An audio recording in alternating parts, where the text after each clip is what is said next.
Olá a todos, sejam bem-vindos à conferência De repente a Escola do Futuro faz parte do nosso presente, uma iniciativa de 3 projetos de educação que nasceram do movimento Tech for Covid.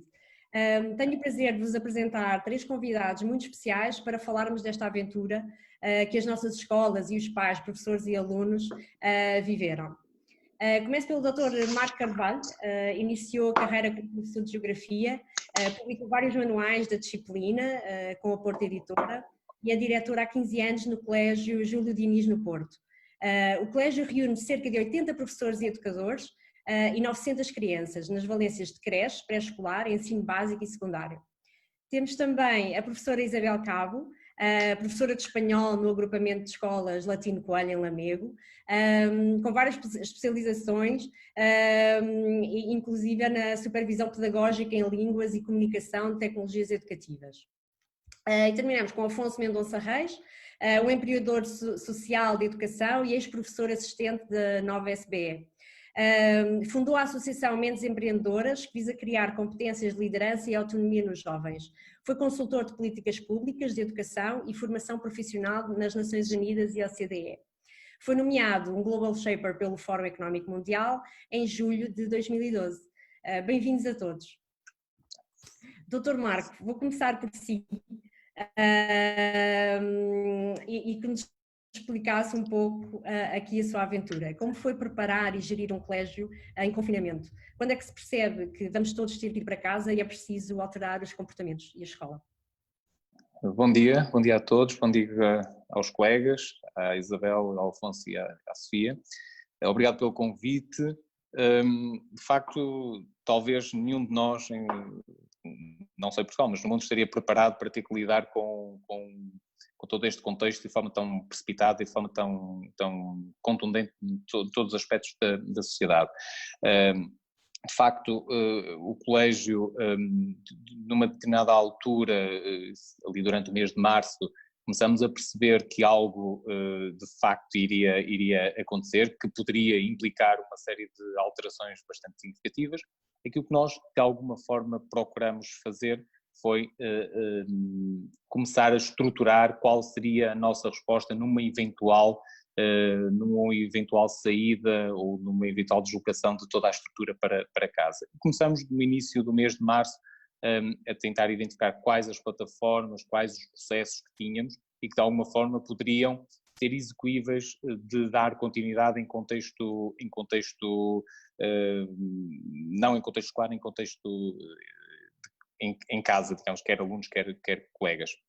O que de alguma forma procuramos fazer foi nesse clima de grande insegurança e de grande preocupação de todos, e já era notório que a maior parte dos alunos, dos pais, viviam um clima de grande ansiedade, e o facto do colégio também ter muitos níveis de escolaridade, desde 4 meses até o 12º ano, as necessidades e as preocupações eram muito diversas.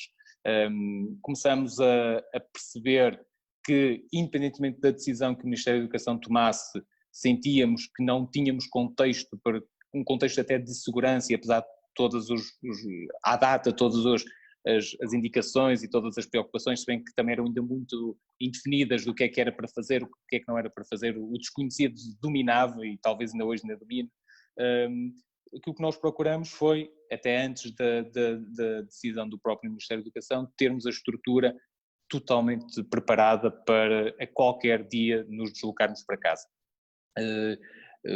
Naquela semana em que o Ministério da Educação, no final da semana, nos diz segunda-feira não retomamos a escola, nós tínhamos feito essa comunicação 3 ou 4 dias antes, porque nessa altura, no início dessa semana, sentíamos que estávamos preparados para conseguir corresponder à generalidade daquilo que seriam os problemas e as necessidades que fossem surgir a partir daí. Sentimos essa segurança, sentimos a capacidade de, ok, temos os recursos humanos preparados, e aí foi a nossa primeira grande aposta, perceber o que é que estávamos a fazer de forma individualizada e muitas vezes muitas práticas que nós vamos aplicando em contexto de sala acabam por por serem conhecidas por parte da estrutura, mas muitas vezes não utilizadas ou muitas vezes não exploradas de forma devida por colegas. Procuramos criar uma matriz, essa matriz identificou-nos quais as práticas que estávamos a ter e o que nós fizemos foi integrar nessas práticas toda a restante estrutura que estava em falta e, ok, estamos preparados para ir para casa, para nos confinarmos, digamos assim. Aqui não posso deixar de destacar e de realçar um pouco aquilo que foi a garantia, o eixo estruturante e a segurança de dizermos, ok, vamos para casa. E essa segurança decorre ou está totalmente alicerçada nos professores, nos educadores, na sua disponibilidade para fazer face a este desafio. Nós temos aqui um mote no colégio que é, e todos os anos procuramos encontrar desafios para conquistar de forma inspirada, e este foi um que nos surgiu de forma muito repentina e procuramos conquistá-lo. Aliás, eu costumo também responsabilizar todos os professores, educadores e auxiliares que aqui trabalham como os principais obreiros daquele que foi o percurso do colégio. O colégio foi uma instituição que, a título meramente de curiosidade, no ano de 2008 tinha cerca de 243 alunos, hoje tem cerca de 900 alunos. Isto foi tudo obra daquilo que é a dedicação e o empenho de todos, neste caso em particular durante este período, de todo o pessoal docente. Se estamos preparados, nunca estamos preparados. Se gerir neste processo foi difícil, porque acima de tudo havia sempre uma necessidade de garantir um equilíbrio entre aquilo que são as necessidades de todas as partes. Os pais tinham um conjunto de necessidades, os professores tinham um conjunto de necessidades, algumas delas até tecnológicas, da aferição de determinados procedimentos, processos, os alunos também. Aquilo que a grande dificuldade da gestão à distância foi procurar garantir um ponto de equilíbrio entre todos estes elementos que de alguma forma integraram todo o processo. Numa visão global, a avaliação que fazemos é uma avaliação positiva, percebemos que estávamos preparados, percebemos até que nos conseguimos ultrapassar em determinados processos, em determinadas etapas. Não podemos dizer que tenha sido uma experiência negativa, bem pelo contrário, foi uma experiência positiva. É óbvio que terá com certeza os seus entre aspas, danos colaterais, e há um conjunto de aspectos que não podem ser desvalorizados e que fragilizam o processo do ensino à distância, mas há também um conjunto de grandes aspectos positivos que conseguimos identificar e conseguimos fazer, que sejam parte integrante do próprio projeto educativo a partir desta etapa, desta fase. Passaria então agora para... Muito obrigada Marco. Passaria então agora para a Isabel. Isabel, considerando o seu percurso, como foi formar os professores do seu agrupamento, do seu grupo disciplinar e de outras disciplinas a nível nacional? Como é que se operacionaliza a formação urgente e se gera os anseios e inseguranças naturais na parte dos professores? Bom dia a todos, muito obrigada pelo convite. Passo então a passar a minha apresentação, peço desculpa pela repetição. Relativamente à pergunta colocada, Sofia, em tempos de pandemia nós temos que nos reinventar, temos que nos adaptar.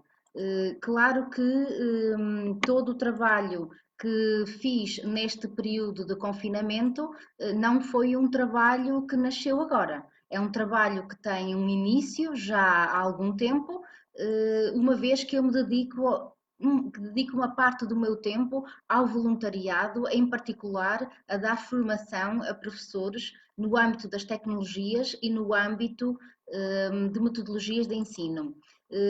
Eu gostaria de brincar um pouquinho aqui com esta questão, o meu ADN.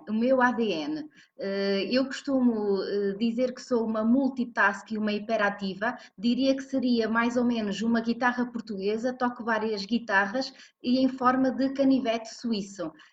Tenho grandes paixões, a principal paixão é a educação / formação, e ao longo da minha carreira e da minha existência tenho-me dedicado a trabalhar em vários tipos de escola, níveis de ensino, e além disso tenho outro tipo de ocupações. Além das questões da paixão que tenho pela educação, sobretudo pela escola pública, porque a escola pública para mim é e tem que ser um elevador social, gosto imenso de trabalhar em equipa, daí o meu puzzle. Eu sozinha não consigo mudar o mundo, mas quando tenho à minha volta pessoas com os mesmos valores e os mesmos interesses, nós conseguimos efetivamente criar uma grande obra. E nessas grandes obras eu insiro, por exemplo, os projetos e-twinning e os projetos Erasmus, que encaixam completamente com esta transformação social, com esta transformação tecnológica. Como sabem, os projetos e-twinning, nos projetos e-twinning está a maior comunidade de professores a nível europeu, e uma das bases do projeto e-twinning é termos algo em comum, trabalhar em comum. Indo um pouco à minha visão de educação, nada disto faz sentido se não conhecerem o que é que eu penso efetivamente da educação. Eu tenho um compromisso ético com a profissão de professor. Para mim, a escola pública é efetivamente um elevador social. Estou a falar de mim, Isabel Cabo, em primeira pessoa, e a escola pode contrariar o determinismo social. E deixo-vos aqui uma frase de uma pessoa que me inspira muito, que é o Nelson Mandela. Efetivamente, tendo nascido eu num meio muito desfavorecido, consegui ser o que sou agora. Por isso, tudo é possível. E se a educação estiver assente em pilares fortes, em valores humanos, nós conseguimos dar a volta.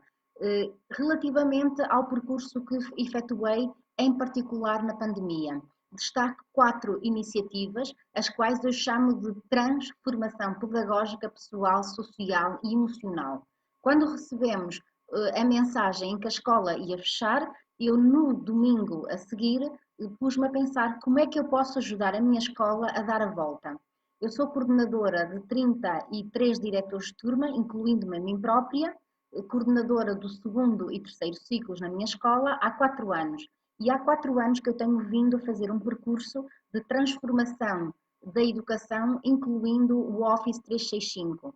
Em todas as minhas tarefas de coordenadora de diretores de turma e na função de diretora de turma, tenho vindo a incluir as aplicações do Office 365, o que significa que toda a resistência que os meus colegas têm tido ao longo destes últimos anos chegaram a um ponto em que viram que afinal até já tinham alguma preparação. E de um dia para o outro, e estou a falar mesmo de um dia para o outro, numa terça-feira, dia 17 de março, juntei os meus 32 diretores de turma e formei-os por anos de escolaridade, ora quintos, ora sextos, ora sétimos, ora oitavos, ora nonos, nas plataformas Teams e no Zoom que estamos agora a utilizar.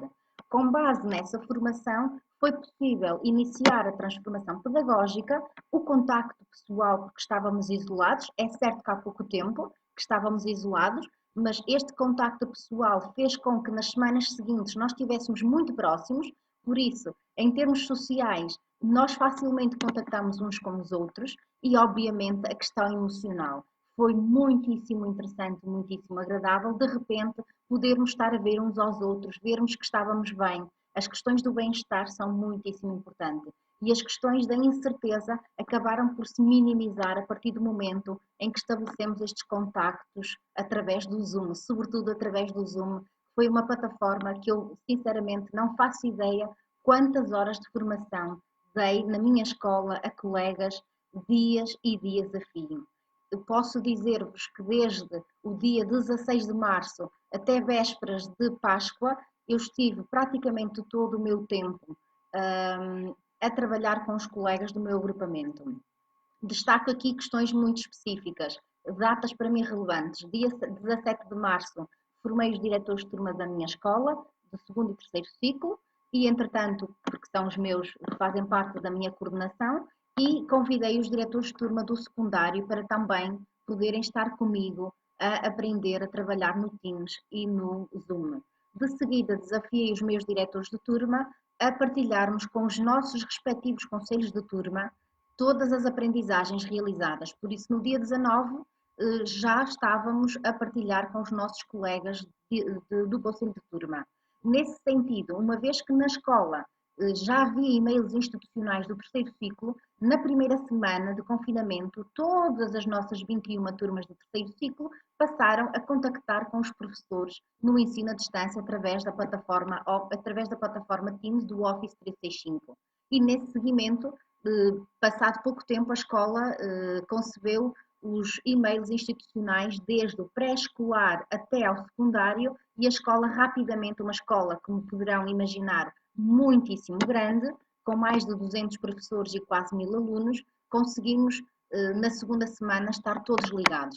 Em termos de transformação pedagógica, não pensem que ficamos só pela plataforma Teams e pelo Zoom, porque logo de seguida, ou em simultâneo, e já estou a falar da minha segunda iniciativa, passamos a formar os professores do primeiro ciclo. Todas as sextas-feiras desde a pandemia até ao dia 30 de maio realizaram-se 16 encontros, 16 ACDs com duração igual ou superior a 3 horas e formamos cerca de 33 professores diariamente. Os professores do primeiro ciclo, além de terem tido uma formação basilar ao nível das tecnologias educativas, Teams, e-mail, Microsoft Forms, OneDrive, entre outras, passamos depois a um nível mais elevado. Trabalhar com ferramentas digitais como o Padlet, como o Flipgrid e, sobretudo, um debate muito profundo relativamente à mudança de práticas pedagógicas, alicerçadas, claro, com ferramentas digitais. Não me vou estender muito porque estaria aqui a falar de muitos encontros que realizamos desde março até finais de maio. Justamente antes da Páscoa, porque eu já estava a ficar um bocadinho folgada das inúmeras formações implementadas na minha escola, iniciei a iniciativa que batizei de Encontro Nacional Online de Práticas Pedagógicas de Professores de Espanhol. Então, no dia 4 de abril, como digo, já estava um pouquinho mais folgada, comecei a realizar encontros com professores de espanhol a nível nacional. Relativamente a estes encontros, iniciei-o no dia 4 de abril, explicando e partilhando as minhas práticas pedagógicas com os meus colegas de espanhol na plataforma Teams. Foi um dia muito enriquecedor e, sobretudo, um dia para aproximar professores de uma disciplina muito recente no sistema educativo, professores esses que praticamente não nos conhecíamos a nível nacional. Foi uma iniciativa muito nobre, podemos dizer agora que as práticas pedagógicas na disciplina de espanhol estão a ser alteradas a nível nacional, porque eu fundei e dinamizei a iniciativa, mas a partir do segundo encontro desafiei os colegas de espanhol a que cada um partilhasse um pouco da sua experiência e apresentasse iniciativas pedagógicas para que nós pudéssemos aprender uns com os outros. A ideia de formação cooperada. E, finalmente, depois de estar estabilizada a iniciativa Encontros Nacionais de Professores de Espanhol, dei início a encontros online de práticas pedagógicas no ensino à distância. Começamos no dia 9 de maio com encontros online a nível nacional, fizemos na semana passada o segundo encontro, estão agora previstos já o terceiro e quarto encontros, o terceiro para o dia 25 de setembro e o quarto para o dia 28 de novembro, e juntamente com estes encontros temos vindo a fazer um plano de formação gratuito à distância de ações de curta duração na Escola Superior de Tecnologia de Lamego. Relativamente a todas estas iniciativas, todas têm uma base comum, a partilha. E todas coexistem porque existem aquilo que eu chamo de fatores de sucesso. O envolvimento, a persistência e o acreditar. Eu acredito que se partilhar os conhecimentos que tenho com os meus colegas, se os envolver e se for persistente, todos nós conseguimos aprender. Recordo-me os meus colegas do primeiro ciclo, como sabem, um grupo de docentes com uma faixa etária muito elevada, em que a autoestima por vezes era bastante baixa, não se sentiam capazes, mas eu sempre lhes disse que eu acreditava neles e que era possível, se eles se deixassem envolver pelas tarefas que eu os desafiava, e desenvolvi-os várias vezes, e graças à minha persistência, a chamar, a repetir imensas vezes tudo o que eu explicava, porque o lema é ninguém pode ficar para trás. Acredito que todos conseguimos aprender, nem que eu tenha que explicar uma coisa 30, 40, 50 vezes. A educação inclusiva não pode ser um chavão, tem que ser realmente implementada. E para finalizar, o que eu destaco de tudo isto? Valores humanos que fazem a diferença no século XXI. Para mim, há 4 pilares fundamentais. A cooperação. Nós conseguimos fazer avançar a sociedade se cooperarmos uns com os outros. Daí retomando aquela imagem do puzzle. Todos juntos conseguimos fazer a obra. Cooperar é cooperar, fazer a obra em conjunto, coletivo. Empatia. Efetivamente, a empatia envolve, como está aqui no diapositivo, 3 componentes: o afetivo, o cognitivo e reguladores de emoções. E junto a empatia com a afetividade. Se nós conseguirmos avançar os outros, se os conseguimos entender, se tivermos muita paciência, nós conseguimos fazer avançar toda a gente. A partilha é fundamental nos tempos em que vivemos. Ensinar é aprender 2 vezes. E eu sinto-me muito feliz a partilhar o que aprendo com os outros. E sinto muito feliz quando os outros me dizem: eu implementei uma coisa que tu partilhaste comigo e nem imaginas a alegria que tive. Para terminar, eu só posso, nestes tempos de ensino à distância e nesta era digital em que nós dizemos temos que passar a educação para o digital, temos que fazer a mudança das práticas. Eu costumo dizer, para que os meus colegas possam utilizar aquilo que eu digo, eu tenho que as utilizar e tenho que lhes mostrar que é bom, que tem impactos positivos e se eles gostarem, eles depois vão aplicar. Por isso, termino dizendo que todos juntos podemos marcar a diferença e todos juntos podemos ir mais longe. Muito obrigada, Isabel. Muito obrigada pela sua partilha. Afonso, como empreendedor, como foi transformar workshops presenciais para o digitais? Perguntava para nos falares um pouquinho do teu projeto e como foi adaptá-lo à distância e motivar alunos do secundário a refletir e a inspirar os seus professores. Olá, antes de mais, obrigado pelo convite e olá a todos.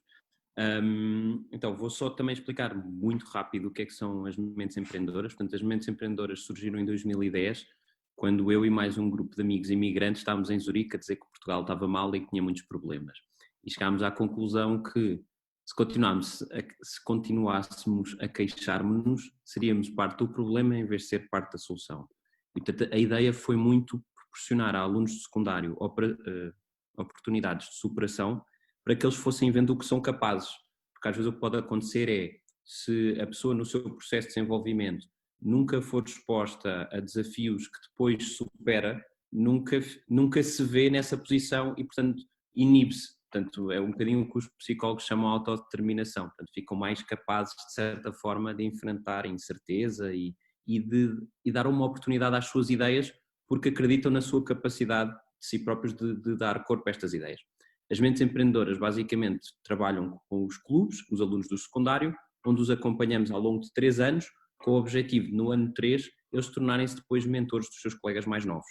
E nós começámos a fazer isto porque, numa fase inicial do projeto, desenvolvemos uma iniciativa, que é os Fellows, que a ideia é desenvolver competências de liderança, na altura para jovens no ensino superior e depois para executivos, onde os tirávamos do seu ambiente normal e os capacitávamos na nossa metodologia e os desafiávamos a trabalhar ao longo do ano com uma turma do ensino secundário.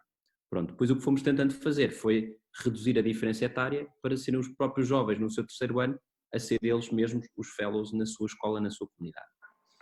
Em 2015, o que aconteceu foi que tivemos a oportunidade de dar corpo a uma ideia que nos tinha começado a surgir em 2013. Foi, de 2010 para 2013, nós constatámos que os professores com quem trabalhávamos desmotivaram brutalmente.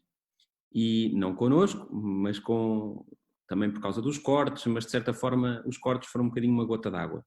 E o que acontece é, como a própria professora dizia, a escola pode de facto ter um impacto muito importante na questão do elevador social e o ponto de partida português era muito desafiante para o contexto ocidental, não é? Ainda hoje temos 500 000 de analfabetos. E nesse sentido nós pensámos, bom, Nós estamos sempre a dizer aos alunos, quando eles encontrarem um problema, que eles podem ter algo a dizer, nós também podemos ter algo a dizer, e para os nossos clubes funcionarem bem, professores motivados são muito importantes.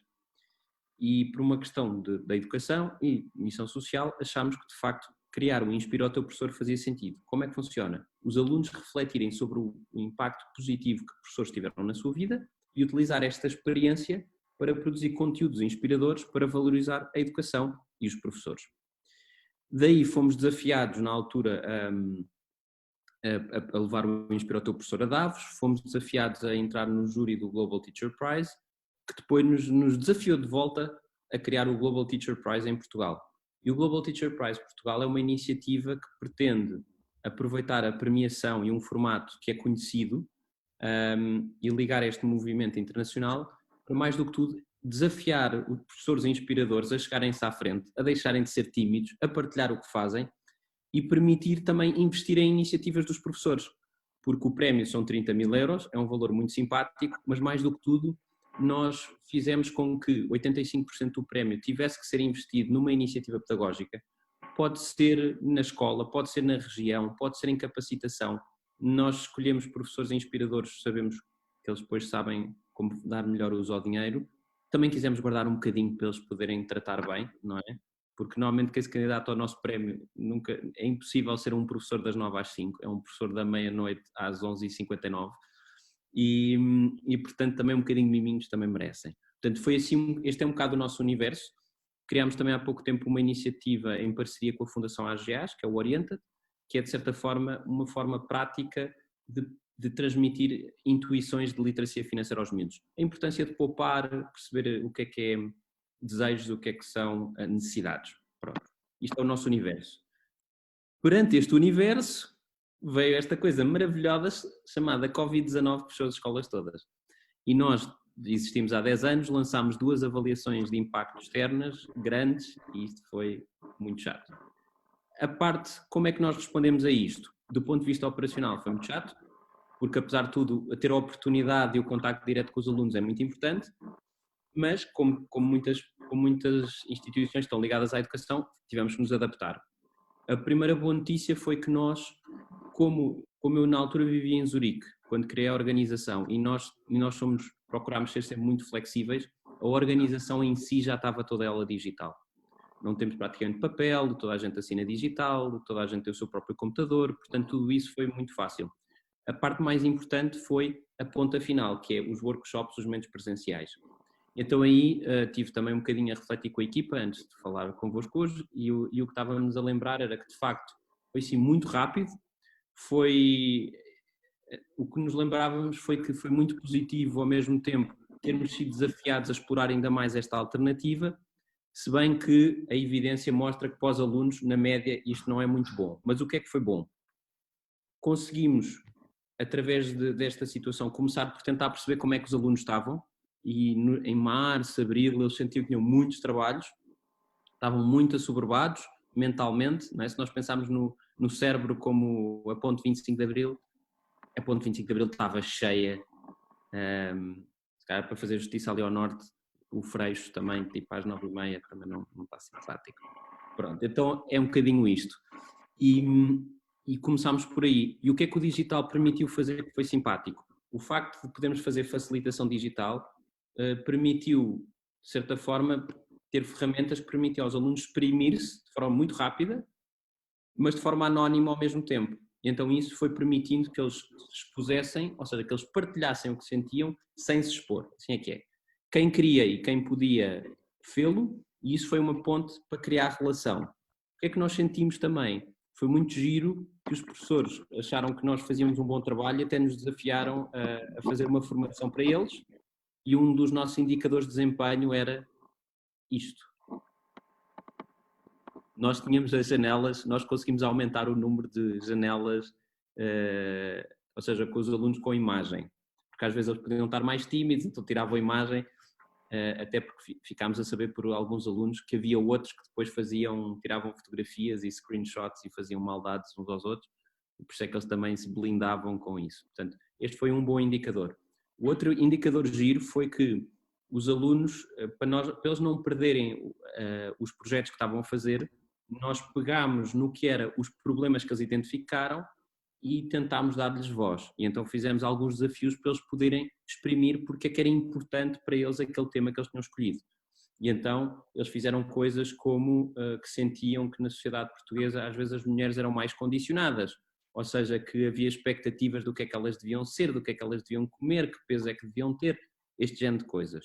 Ou então que os animais continuavam a ser maltratados, Portanto, utilizámos um bocadinho também isto para, apesar de eles não poderem ir tanto para o terreno, como seria o ADN das mentes empreendedoras, eles exprimiram-se assim virtualmente. Do ponto de vista do Inspira o Teu Professor, eu acho que a coisa mais interessante e mais nova, ou seja, as cartas inspiradoras é fácil, eles continuaram a escrevê-las, mandaram-nos, nós avaliámos, os vídeos, idem aspas, o que é que mudou?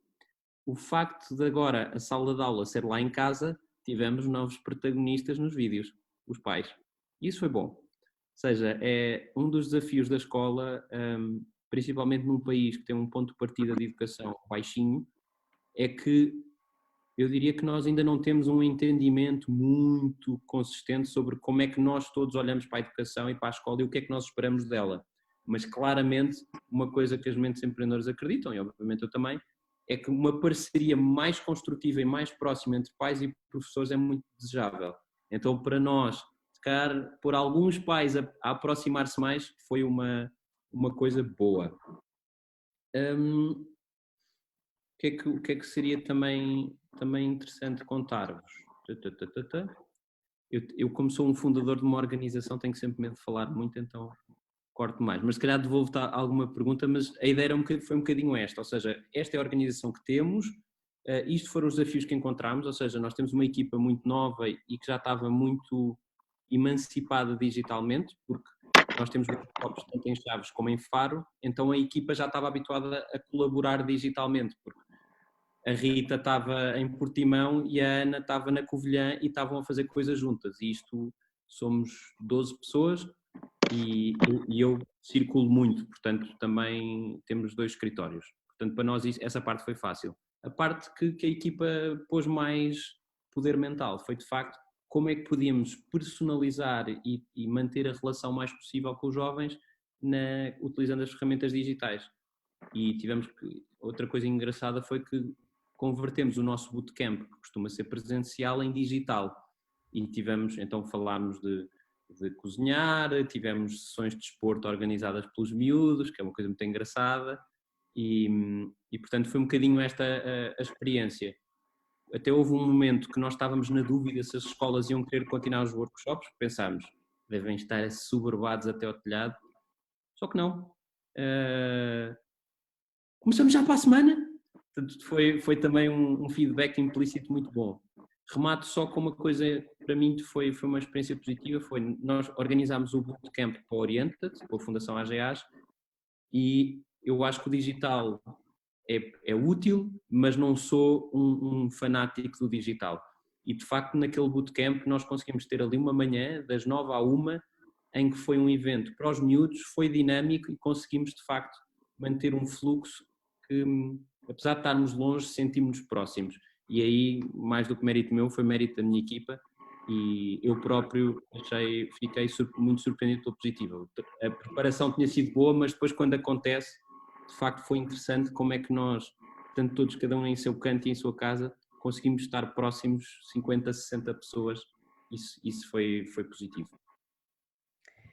Muito obrigada, Afonso. Pegando aí no mote e estes vários pontos que falaste, portanto, as oportunidades que também se criam, esta aproximação entre os pais e os professores, que também é importante, abria assim o nosso painel e deixo uma pergunta aqui aberta, talvez já mais aqui abordada pelo Afonso, mas colocava a questão de, portanto, é a sabedoria popular como uma crise também traz oportunidades. Que oportunidades é que foram trazidas, no fundo, por esta situação e o que é que daqui podemos levar para o próximo ano letivo?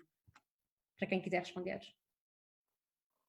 Ora, eu posso responder. Para mim, que oportunidades é que teve? Eu que tenho vindo a investir imenso na minha formação pedagógica e ao nível da tecnologia educativa, a época de pandemia foi a oportunidade que eu tive para experimentar um manancial de estratégias que até ao momento eu não tinha tido oportunidade.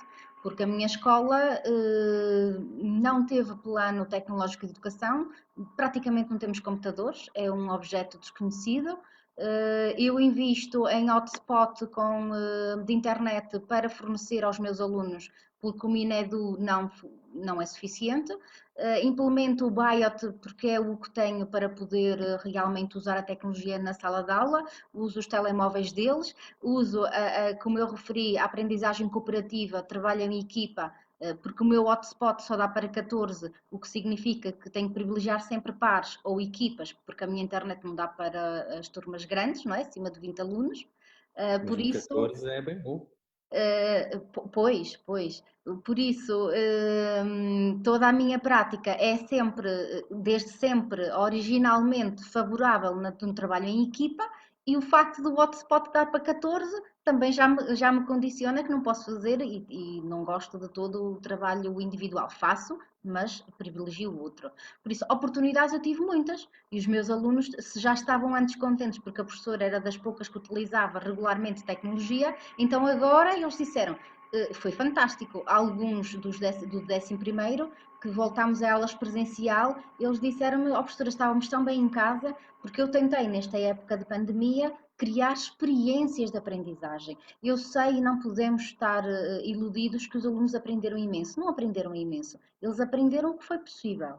E eu, acima de tudo, que lhes proporcionar experiências de aprendizagem com ferramentas digitais, com trabalhar em grupo digitalmente é fantástico. Quer seja através da plataforma Teams, quer seja o WhatsApp ou outra coisa qualquer. Isto, oportunidades. Fiquei muito satisfeita. Voltei à escola para as aulas presenciais, continuei a ter que levar o meu computador, o meu hotspot, e agora um problema, eu não consigo fazer trabalhos de equipa com qualidade dentro da sala de aula, porque eles estão praticamente a fazer sinais de fumo de uma ponta da sala à outra para conseguir comunicar, porque temos que estar a distância. Isso é realmente muito chato. Futuro. Em relação ao futuro, claro que eu sou uma otimista para o futuro, tenho imensas ideias. Junto dos colegas de professores de espanhol, já temos um plano anual de atividades conjunto, já estamos a pensar em coisas muito concretas, formação docente cooperada no próximo ano letivo, um sem número de atividades, jornadas, seminários, muitas coisas interessantes. Na minha escola, a minha escola é o meu grande desafio, porque numa escola envelhecida como a minha e como certamente todas a nível nacional, tudo o que eu tenho de fazer é derrubar barreiras todos os dias, mas com força, persistência, paciência, vamos conseguir superar. O facto de eu ser coordenadora de 32 diretores de turma, quando eu consigo que uma medida tenha sucesso, eu consigo mudar muitos professores e muitos alunos. Por isso, na minha mente já estão vários desafios para implementar no próximo ano letivo. Com o meu diretor é possível articular, é possível fazer avançar e eu, acima de tudo, quero fazer acontecer, porque esta escola não é a escola que eu quero. Eu desejo outra escola. Há pouco o Afonso falava precisamente da relação família-escola, o envolvimento dos pais. É fundamental que os pais tenham uma participação mais ativa. E este ano letivo, melhor, desde o ano letivo que tenho tentado que a escola promova assembleias de turma, este ano promovemos várias assembleias de turma na escola, com a presença dos encarregados de educação, e eles são o nosso principal parceiro. Se os conseguirmos ter presente, nós conseguimos fazer evoluir mais rapidamente e com sentido, com afetividade, a educação. A educação é o pilar da nossa sociedade. Obrigada. Marco, se calhar estendia a mesma questão para si, no sentido em que, tendo uma escola que vai desde a creche ao ensino secundário, as oportunidades talvez sejam diferentes para cada ano, não é? Nós temos uma complexidade muito grande, desde bebés, não é? Desde ensinar a escrever à distância, que não deverá talvez ser possível. Então perguntava-lhe, em todo o eixo, não é? Com que trabalha, quais as oportunidades? Sim, é notório que até ao término do pré-escolar todo este processo se revela de alguma forma, não sei se a palavra é muito pesada, mas de certa forma ineficaz. A proximidade, o afeto são determinantes em todo este processo. Eu arrisco-me a dizer que mesmo a nossa eficácia foi uma eficácia bastante diminuta, apesar do enorme esforço que as educadoras procuraram alocar. O dever e a vontade de guarda e de proteção da criança, do afeto, da proximidade, foi marcante. E, aliás, foram os primeiros ciclos a regressar à escola, à creche, no 18 de maio, e com todas aquelas regras que conhecemos e que não vale a pena estarmos a repetir. A grande questão aqui a grande dificuldade que sentiu foi não quebrar, porque nunca alimentámos este espírito de quebrar o afeto, mas de normalizar ou regular, se quisermos, esse afeto. Nenhuma criança de pré-escolar queria qualquer tipo de atividade, o que queria era estar e abraçar o amigo do lado que já não via há uns quantos dias. No pré-escolar é um processo difícil e muito complexo e que os próprios pais também percepcionaram como tal. A partir do pré-escolar, nós sentimos, a comunidade sentiu que todo este contexto foi claramente uma oportunidade, ou seja, foi um aspecto que foi um ritual de passagem, e acho que passamos para uma etapa, para um processo bastante diferente. Eu acho que o contexto permitiu que os pais, e nós também valorizamos muito, tal como o Afonso e a Isabel também já referenciaram, a importância do pai, do encarregado de educação, ou da família, se quisermos, no processo educativo, e nós ficamos muito expostos aos encarregados de educação, e ao estarmos expostos, foi possível também, e eu vejo isso como uma oportunidade, foi possível que o encarregado de educação pudesse sentir um pouco aquilo que é a dedicação, o esforço, a abordagem que cada professor coloca nas rotinas, sejam de forma presencial, seja de forma digital.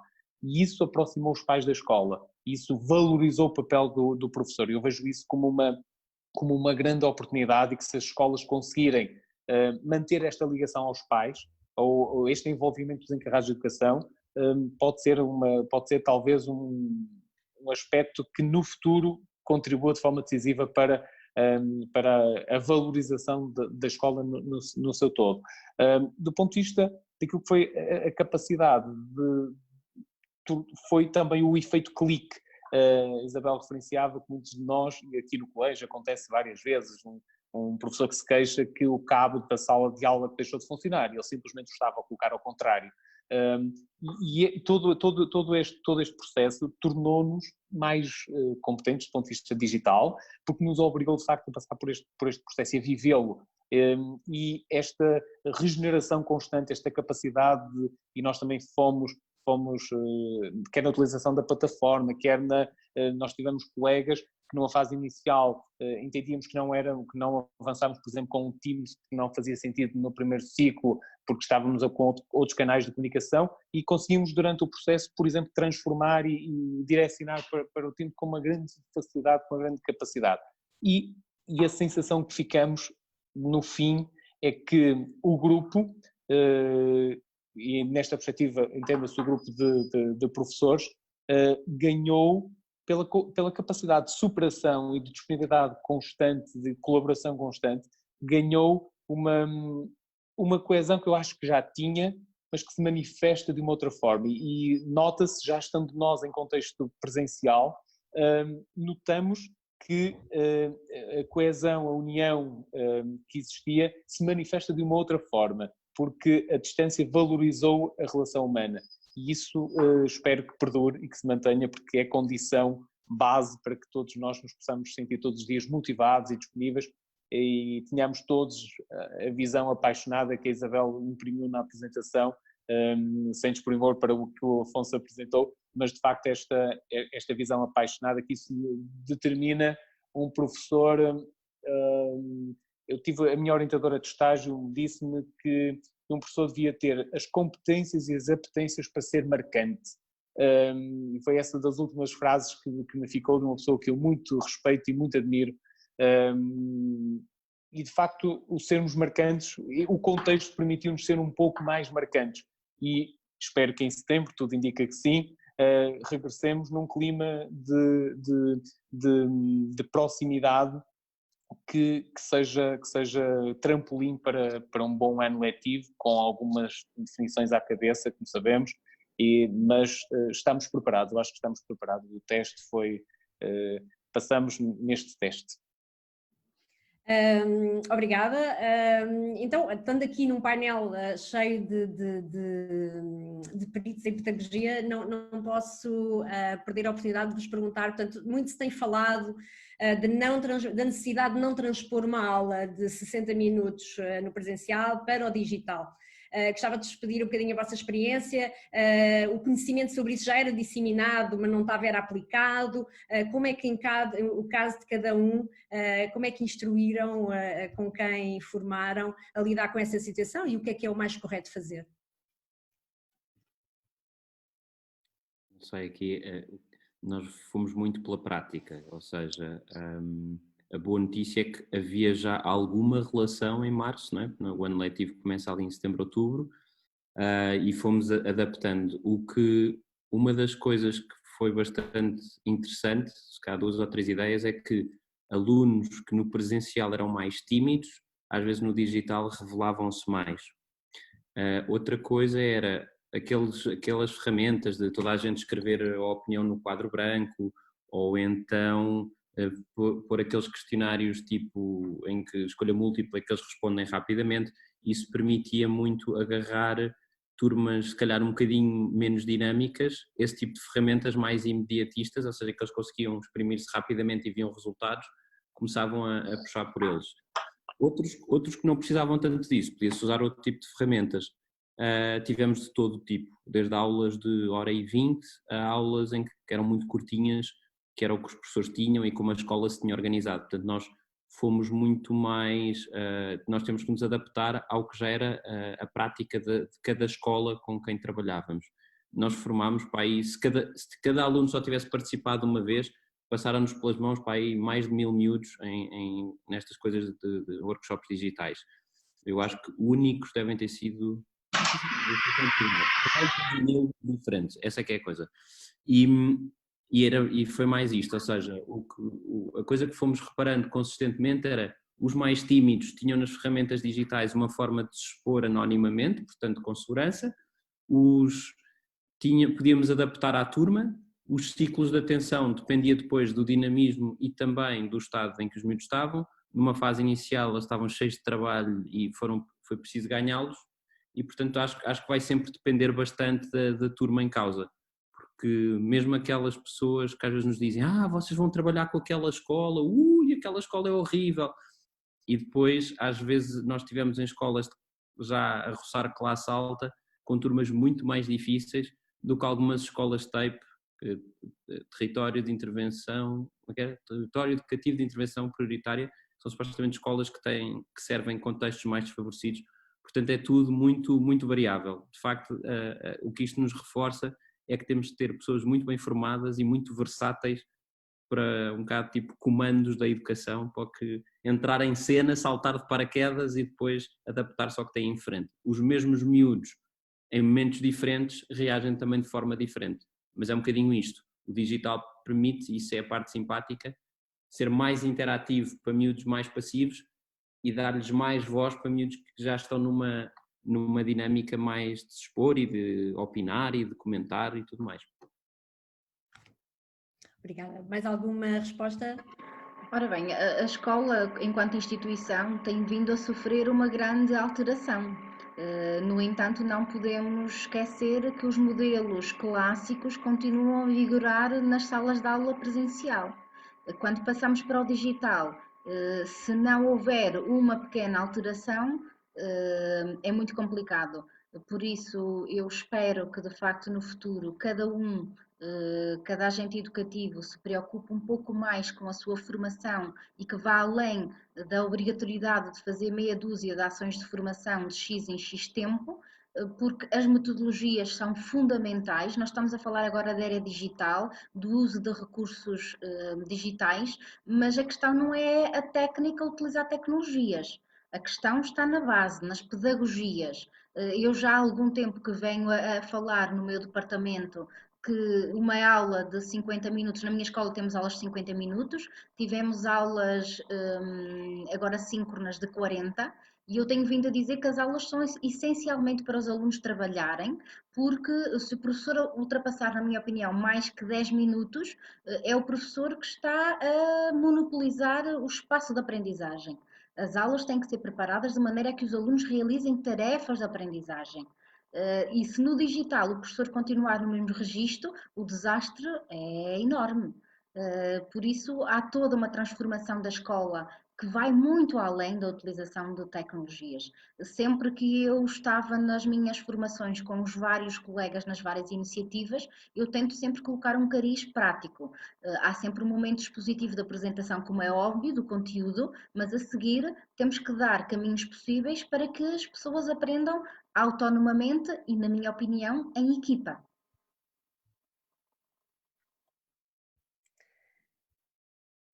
Marco, pedia-lhe se também, só para dar aqui o seu contributo e ver que também foi diferente, lá está, das diferentes idades, como é que se adaptaram à aula em si?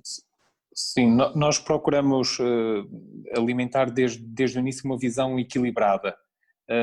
Escaparmos, não sei se vou conseguir explanar um pouco a ideia, mas vou tentar. Escaparmos um bocadinho aquilo que foi a abordagem mais ou menos generalizada do ensino privado. O ensino privado, quando estamos a falar de ensino privado, estamos a falar de empresas, estamos a falar de preocupações que do ponto de vista financeiro também aconteceram e de forma bastante real, e nós procuramos não sermos dominados por essa pressão. Pronto, conhecemos escolas que tiveram a preocupação de garantir a totalidade dos horários e do cumprimento das atividades e das rotinas 100% no digital. Pronto, isto é, do ponto de vista prático, eu acho que é inútil, mas é a minha opinião. Aquilo que de alguma forma nós procuramos fazer foi conseguir transitar para o digital uma visão equilibrada, procuramos fazer uma proporcionalidade, e essa proporcionalidade de alguma forma permitiu-nos que os alunos não se saturassem, que os professores também conseguissem reagir, conseguissem ir cumprindo os programas, conseguimos também criar situações novas de avaliação, isso, manter um certo entusiasmo e uma certa conectividade, e não por força de uma certa saturação que o estarmos sistematicamente a olhar para um ecrã, focados no ecrã, pronto, com toda a panóplia de dispersão que os alunos já têm na escola, tinham na sala e que em casa têm muito mais, porque os recursos estão disponíveis e o professor não os consegue monitorizar. Procuramos que essa visão equilibrada, e não estamos arrependidos, conseguimos garantir uma eficácia sem sermos saturantes. Isso de alguma forma foi também um aspecto muito interessante e muito conseguido, e esse equilíbrio é a grande dificuldade, é o grande ponto em que muitas vezes um professor tem receio ou de chegar, ou tem receio que já ultrapassou, e esse equilíbrio é o grande desafio que no próximo ano se espera, que é percebermos não só o equilíbrio do que é que fazemos do ponto de vista digital, o que é que fazemos do ponto de vista presencial. Estamos a preparar, estamos a ganhar todos os anticorpos necessários para conseguir encarar o próximo ano. Então, faria disso a minha última questão, um pouco terminando um pouco com o que introduziu, Marco, que é realmente, portanto, nós vivemos um estado de emergência, não é? E todos nós, de alguma forma, tentámos fazer o possível e o impossível. Estamos agora a ir para uma nova realidade, não é? Que é o novo ano letivo. Que conselhos deixam, embora é óbvio que não há soluções perfeitas, não é? O novo ano que vem aí também parece haver várias alternativas, não é? Então pedia-vos, de cada um de vocês, conselhos para outros pares que tenham e que estejam a preparar para o novo ano letivo. Se calhar começo pela Isabel. Ora bem, conselhos. Eu não sou muito boa a dar conselhos, eu sou melhor a tentar implementar soluções. O primeiro conselho que eu daria é estar receptivo. Se nós estivermos receptivos para experimentar, nós aprendemos sempre e eu aprendo muito com os meus erros e aprendo muito eu sou muito focada, muito de visão estratégica, vou por este caminho, não funciona, então vou por outro. Não funciona, vamos procurar outro. Se aquilo que acreditarmos é o acertado ou estamos convictos, temos que fazer vários caminhos até conseguir chegar lá. Se depois chegando lá dermos conta que não era bem aquilo, não há problema nenhum, já aprendemos muitas coisas pelo caminho e toca a ir a procurar outro. E são estes os meus conselhos. Obrigada. Afonso, passo para ti. Mente aberta, como diria o Afonso. Eu gostei, eu estava mesmo a pensar que tem mesmo que ser isto. Eu acho que é uma das coisas que vai ser tramada, aliás, uma das coisas que, como vamos chamar-lhe empreendedor social, não adoro o termo, mas é a coisa mais próxima que exprimo que eu faço. Às vezes as pessoas, quando entram na organização, dizem sempre, nós devíamos fazer isto, aquilo e aquilo outro. E o que eu digo é sempre, eu tenho 100 problemas, se para o ano só tiver 98 já estou muito feliz. E eu acho que neste contexto atual é um bocadinho isto, ou seja, um bocadinho dizia também o Marco, que era eles trabalharam, esforçaram-se para ter atingir um determinado objetivo como equipa pedagógica e não conseguiram tudo, ou eles próprios sabem que não chegaram tão longe quanto queriam, mas isso também tem que ser uma vitória, perceber que naquele contexto o que é que era efetivamente possível e um bocadinho, como dizia a Isabel, pronto, olha, se eu só cheguei aqui e não atingi tudo o que eu queria, era possível mais, que portas é que se me abriram que se calhar vale a pena percorrer. E depois nós podemos nos preparar, e acho que temos que nos preparar e temos que tentar antever, não é? Porque se não o fizermos, não conseguimos, não estamos a olhar para lado nenhum, não temos nenhuma direção, mas temos que estar perfeitamente abertos porque o próximo ano letivo é tipo bola de cristal neste momento, temos a menor ideia do que é que vai acontecer e quem disser o contrário quer dizer, temos alguma ideia, mas o que nos falta saber é o suficiente para poder mudar completamente qualquer que seja a direção. Portanto, mente aberta, muita energia, dormir bem à noite, tanto quanto possível, e manter o exercício físico, porque a maratona do próximo ano promete. Eu diria qualquer coisa assim. Marco, algum último comentário? Sim, o grande conselho talvez seja sermos capazes todos de manter, por vezes nós quando somos deparados com um determinado desafio, a nossa reação imediata, quando o desafio surge pela primeira vez, nós tendemos a buscar o melhor de nós. E a minha percepção é que nesta fase que terminou, agora estamos neste compasso de espera, nós demos o melhor de nós. O grande desafio é conseguirmos manter o melhor de nós e sermos capazes também de nos organizarmos, que esse talvez seja o aspecto a melhorar, não só determinadas práticas, todos os dias tem que melhorar, e a reflexão constante, a análise, a partilha, mas é importante também, e é o grande desafio da nossa estrutura, é sermos capazes de dosear os espaços ficaram fundidos, e muitas vezes o espaço família deixou de existir em prol do espaço escola. E só a título de curiosidade, aqui nós temos uma estrutura de professores relativamente jovem, entre os 35, 45, 50 anos, o que significa que a maior parte de nós tem filhos pequenos e que passaram por todo este contexto também com os filhos em casa. E o manter a boa disposição digamos, a consciência do que se está a viver, do que se está a fazer. Eu só dar um exemplo de uma colega nossa que me liga e me diz: Marco, no final do mês vou precisar que me ponham um extra no meu salário porque preciso comprar um serviço de chá. E eu: Marta, precisas comprar um serviço de chá? Mas sim, porque a minha filha decidiu ir buscar uma chávena e ao pegar na chávena partiu as chávenas todas. E todo este contexto, esta capacidade que muitas vezes, se calhar numa situação normal, nos faria demover ou nos faria sentir um pouco mais frágeis, é sermos capazes de multiplicar também uma certa saúde mental que nos vai ajudar com esse impulso que recebemos antes, com o apetrechar do ponto de vista tecnológico. Hoje em dia genericamente teremos condições para trabalhar, digamos assim. A motivação é o aspecto-chave e manter-nos lúcidos neste processo é talvez o grande desafio do próximo ano letivo, porque o entusiasmo da primeira vez vai se esbater e vamos lidar com uma dificuldade talvez maior, não tão de forma descontrolada, mas maior, porque as coisas vão persistir, e aí a nossa lucidez vai ser determinante para o sucesso de todo este processo, na minha opinião. Muito obrigada. Então, faço minhas as palavras do Afonso. Precisamos todos de dormir bem e ter, como o Marco também disse, uma lucidez, e a Isabel ir tentando, não é? Não, é difícil acertar à primeira, temos que ir todos juntos e ir tentando. Dou assim por terminada o nosso primeiro painel desta conferência e dou-vos os parabéns por tudo o que fizeram e também os votos de maior sucesso nas tentativas do próximo ano letivo. Muito obrigada e até breve. Ok, obrigado. Obrigada, bom dia. Obrigado.